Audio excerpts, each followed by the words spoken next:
Bonjour mes amis, que le Saint-Esprit vienne vous bénir avec la parole de la méditation que nous allons faire maintenant. Et j'espère et je crois qu'il va ouvrir la compréhension des intéressés, de ceux qui ont des oreilles pour entendre. Des oreilles pour entendre. Qui a des oreilles pour entendre, ce sont ceux qui entendent et qui obéissent. Tout le monde a des oreilles pour entendre, mais il y a ceux qui ont des oreilles pour entendre la voix de Dieu. Donc, qui a des oreilles pour entendre ma voix? En d'autres mots, Dieu dit cela. Qui a des oreilles pour entendre, écoute ce que le Saint-Esprit dit. Jésus a dit la chose suivante. Celui qui a mes commandements et qui les garde, c'est celui qui m'aime. Et celui qui m'aime sera aimé de mon Père. Je l'aimerai et je me ferai connaître à lui. Donc, vous pouvez comprendre ici que celui qui a les commandements et qui les garde dans le coffre ne va rien résoudre. Celui qui a les commandements de Dieu et les laisse prendre la poussière pour décorer sur l'étagère ou quoi que ce soit de semblable, laisse la Bible là pour décorer, ne veut pas dire qu'il aime Dieu, qu'il aime le Seigneur Jésus. Qui l'aime véritablement garde ses commandements. En d'autres mots, sa parole. Les commandements sont la parole de Dieu.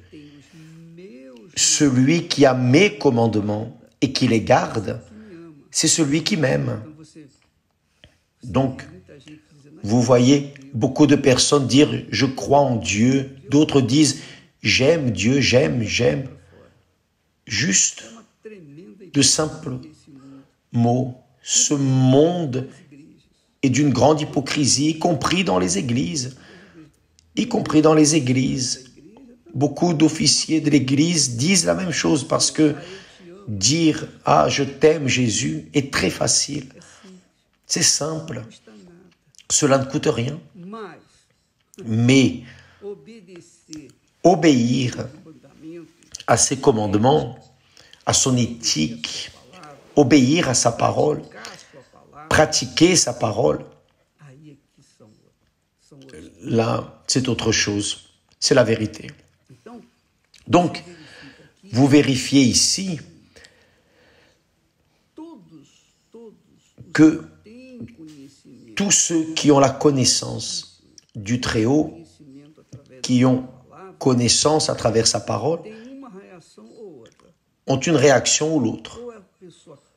Ou la personne croit et obéit, ou elle croit mais ne donne pas de crédit, n'obéit pas, mène sa vie, et d'abord, il y a sa vie. Donc, dans cet univers de personnes qui connaissent la parole de Dieu, il y a ceux qui ont été appelés et élus. En d'autres mots, ceux qui ont été appelés et ceux qui ont été élus et ceux qui ont été rejetés. Donc, quel est le critère que je vois ici dans la parole de Dieu de ceux qui ont été appelés et élus? Ceux qui véritablement gardent, pratiquent, obéissent, modèlent leur vie en accord avec la parole de Dieu, guident leur vie en accord avec la parole de Dieu, mettent leur caractère en accord avec la parole de Dieu. Ce sont des personnes qui vivent parce qu'imaginez comment une personne dit aimer Dieu et vit dans le mensonge.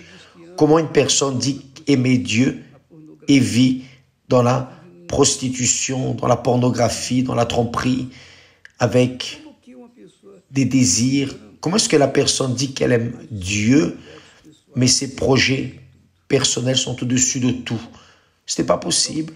Donc, mes chers amis, nous sommes en train de parler ici. Nous ne sommes pas ici comme des messagers de justice. Non, nous sommes en train de prêcher la parole, nous enseignons, nous faisons, je fais ce qui est mon travail. J'ai été appelé pour cela, pour prêcher l'évangile. Bien sûr que, avant de vous parler, je dois vivre pour moi. C'est évident. Comment puis-je enseigner une chose que moi-même je ne vis pas? Mais je peux parler cela pour vous. Ma conscience est pure, absolument pure, transparente. Donc, j'ai l'autorité pour vous parler. Par exemple, vous qui vivez une vie complètement disqualifiée en relation à votre famille, votre mariage, votre foyer, votre vie personnelle, une vie désordonnée. Donc, nous pouvons vous parler de ce qui est écrit ici, de ce que le Seigneur Jésus nous enseigne, parce que nous l'avons pratiqué. Nous ne sommes pas parfaits. Non, nous ne le sommes pas. Ça ne veut pas dire que nous sommes parfaits. Nous devrions l'être, mais malheureusement, nous sommes humains, nous sommes de chair et d'os, nous sommes matière, nous sommes poussière et rien de plus. Cependant, notre esprit observe ces paroles et cherche à les mettre en pratique parce que nous savons que notre âme dépend de notre obéissance à la parole de Dieu. Baser notre vie en accord avec sa parole. Et je ne suis pas idiot. Je vais prendre soin d'abord de moi, de mon salut, du salut de mon âme. Il n'y a aucun doute à ce sujet.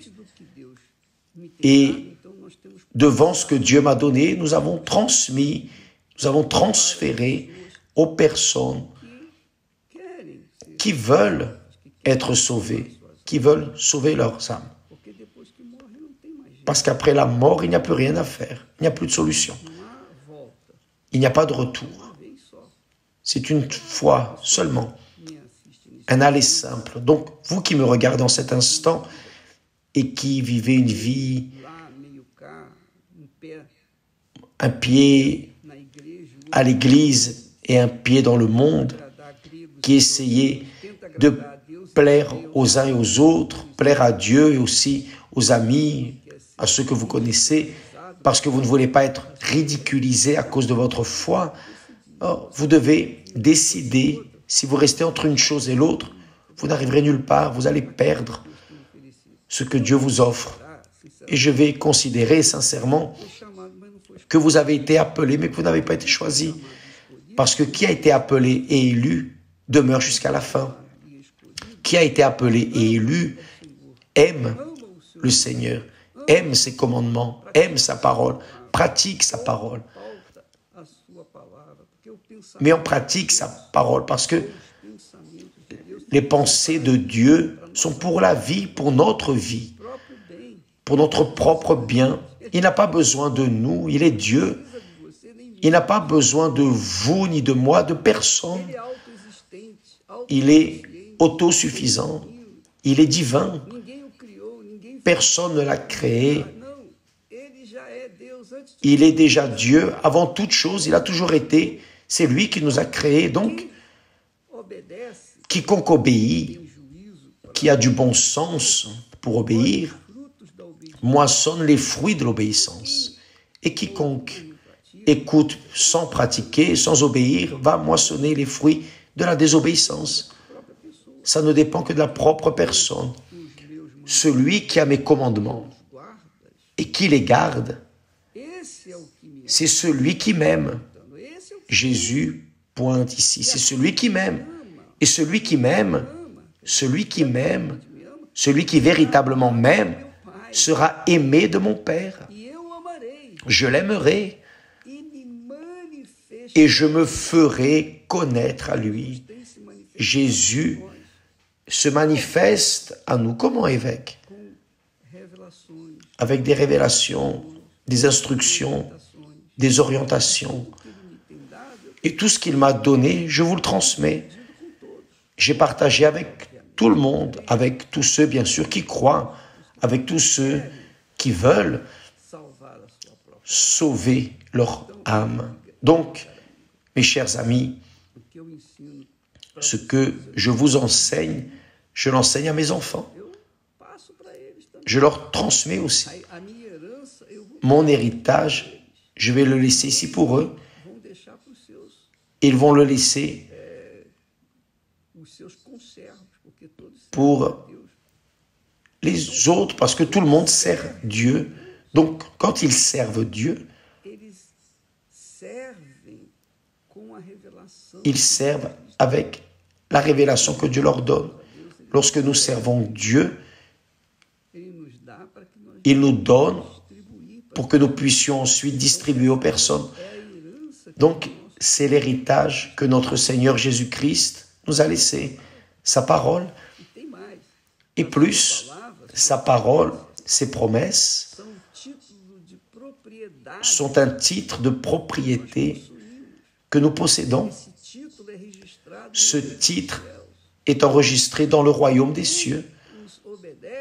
Et quiconque obéit au commandement de Dieu, qui obéit au commandement de Dieu, qui suit sa parole, est bienheureux et heureux. Comme dit le psalmiste, là, le psaume 128, « Heureux l'homme qui craint l'Éternel et marche dans ses chemins. » Donc, celui qui craint l'Éternel, c'est celui qui garde sa parole, qui suit sa parole, qui suit ses conseils, pratique sa parole indépendamment du monde dans lequel il vit. C'est la réalité. Et Jésus a dit alors, « Celui qui m'aime sera aimé de mon Père. » Aimé de mon Père. Je l'aimerai et je me ferai connaître à lui. Donc, révélation glorieuse que reçoivent seulement ceux qui l'aiment véritablement. Que Dieu vous bénisse et à demain au nom du Seigneur Jésus. Amen.